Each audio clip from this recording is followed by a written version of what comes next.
तुमचं नाव आणि पत्ता सांगा. मी हनुमान लिंबाजी सोळंकी, राहणार सव्वड, तालुका जिल्हा हिंगोली इथला रहिवासी आहे.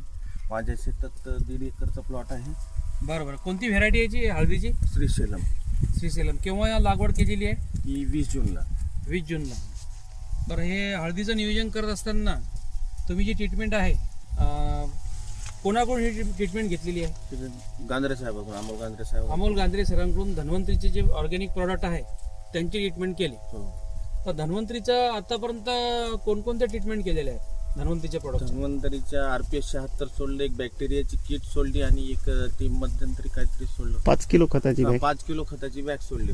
म्हणजे पहिलेपासून आपण घेऊ त्याच्यामध्ये मग शेतकऱ्यांना समजेल. तर बेन प्रक्रिया तुम्ही केलेली आहे का धन्वंतरीच्या प्रॉडक्टची? मायकोरीच वापरली. मायकोरीज पावडर वापरून तुम्ही बेन प्रक्रिया केलेली आहे. त्याच्यानंतर जे आपलं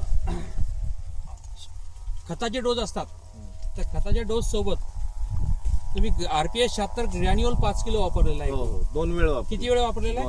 2 वेळा. म्हणजे एकरी 5 किलो असं तुम्ही 2 बॅगा 2 वेळा वापरलेला आहे. आणि RPS 76 सॉइल गार्ड ते पण एक वेळा सोडलं. एकदा ड्रिंचिंग केलेली आहे. दुसऱ्या वेळेस RPS 76 बॅक्टेरिया सोडली. म्हणजे असं तुम्ही धन्वंतरीचं आपलं जवळपास मॅक्झिमम ट्रीटमेंट आहे का नाही तुम्ही केलेली आहे. तर तुम्हाला या हळदीमध्ये काय बदल वाटतो? खर्च कमी झाला सर दरवर्षीपेक्षा. बाकी जे आपले रासायनिक आहेत त्याला आतापर्यंत 30-35 हजार लागत होते. आतापर्यंत आमचे 22,000 रुपये काहीतरी सगळं टोटल झालं. टोटल सगळं 22,000 खतं, रासायनिक खतं वगैरे फवारण्या सगळं. म्हणजे आतापर्यंत तुम्हाला जास्त लागले असतील 30-35 हजार रुपये. जास्त 40,000 लोक लागले. 22,000 तुमचं झालं. अजून पण जास्त काही खर्च लागणार नाही. तर विशेष म्हणजे क्वालिटीमध्ये तुमचा फरक काय? आता बघा, ही तुमची हळद आहे, ही तुमची शेजारची हळद आहे, बरोबर आहे.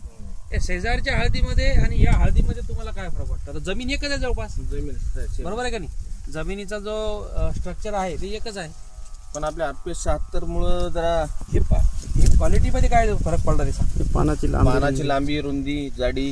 हो का? हे म्हणजे फुटव्याची इतीत आहे. फुटव्याची साईज जास्त आहे. फुटव्याची साईज पण जास्त आहे. आणि जी ग्रोथ म्हणतो आपण आहे का नाही, ग्रोथ मध्ये काय फरक दिसतो? ग्रोथ जी बरी आहे सर. म्हणजे उंची पण वाढली. आता आपण इथं धुऱ्यावर आहे, 4-5 फुट जायला जमत नाही आपल्याला. 5-5.5 फुटापर्यंत हाईट आहे सर. हाईट पण चांगली वाढलेली आहे. आता जे थंडीचे दिवस सुरू झाले, बरोबर आहे का नाही?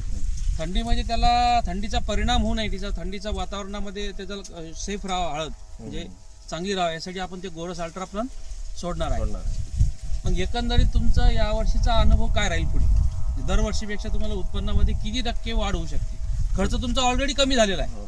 बघा, आपल्याला मेन कोणत्या गोष्टीवर आपण काम करतो धन्वंतरीमध्ये, शेतकऱ्यांचा खर्च कमी झाला पाहिजे आणि उत्पन्नामध्ये वाढ झाली पाहिजे आणि जमिनीचे जे स्ट्रक्चर आहे त्याच्यामध्ये सुधारणा झाली पाहिजे, बरोबर आहे का नाही? म्हणजे जे आपले ऑर्गॅनिक कार्बन असेल, जमिनीमधले जीवाणू असतील, उपयुक्त जीवाणू असतील, त्याच्यामध्ये वाढ होऊन कमी खर्चामध्ये शेती झाली पाहिजे. हा आपला एक मुख्य उद्देश आहे. तुम्हाला दरवर्षीपेक्षा किती टक्के उत्पन्नामध्ये वाढ होईल असं वाटतं? 10-20-25% वाढ होईल असं दरवर्षीपेक्षा असं वाटतंय. म्हणजे खर्च तुम्ही कमी केला पण तुमचं उत्पन्न वाढणार आहे, याची शाश्वती तुम्हाला आहे का? मालाची क्वालिटी, क्वांटिटी. एखादं आपण झाड काढून दाखवू, कोणताही काढा. काही शोधून काढायचं नाही, काय कोणतंही असं उकरा लागते ते पहिले. नाही काय नाही, उपटते नरम राहण्याचं ना. कोणतंही शोधून पाय हातात म्हणल्यावर काढू काय? पहिले थोडं उकरून घ्या, काळी बिडी देऊ का? असं दाखवलं तरी चालेल. मग ते काढायचं काम नाही का? काढायचं काम नाही. मग ते नंतर काढू आपण. आता कोवळा आहे ना.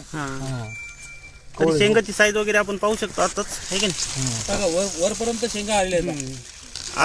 आजची जी तारीख आहे, आज है 8 नोव्हेंबर 2025. बघा, झालं. हो, खूप चांगलं. दरवर्षीपेक्षा ग्रोथ तुम्हाला चांगली वाटते ना? तुम्ही समाधानी त्याच्या गोष्टी? बरी आहे बाबा. एवढी बाहेर आहे आली. ते पाय इकडे, ते पाय मग. हो, हे तर बाहेर आलेलं आहे डायरेक्ट. शेगा वरपर्यंत आलेलं आहे. मागं तुम्ही बाया लावून ते त्याला भर टाकलेली आहे ना? निरताने भर टाकली. मॅमला लई दिसायले खराब होतात त्या. बरी इतर शेतकऱ्यांचा तुमचा धन्वंतरीच्या प्रॉडक्ट बद्दल काय संदेश राहील? वापरायला तर पाहिजे सगळे. आता ऑर्गॅनिक कोणी वापराय ना, ऑर्गॅनिक लोकांना वाटते एवढं पैसे घाला, पण मला तर रिझल्ट आहे. ऑर्गॅनिक वापरून बघायला काय हरकत नाही. एक वेळेस 1 वर्ष जमिनीची सुपीकता वाढते. सुपीकता वाढती. रासायनिक म्हणा बरं, रासायनिक खतं जे आहे आपण आपल्या भागात ज्या प्रमाणात रासायनिक खतं वापरल्या जातात त्या प्रमाणात आपण रासायनिक खतं वापरले का? किती बॅगा वापरल्या आपण एकरी नाही, सरासरी? यावेळेस कमी झालं. दरवेळेस आपण एकरी आम्ही 5-5 पोते टाकत होतो. यावेळेस 3-3 पोत्यावरच धकली. म्हणजे जवळपास 50% रासायनिक खत पण कमी झालं आहे का नाही? 30-35% तरी झालं. संजयचा भाषा आहे तुमच्या पायावरती भाकरी काय?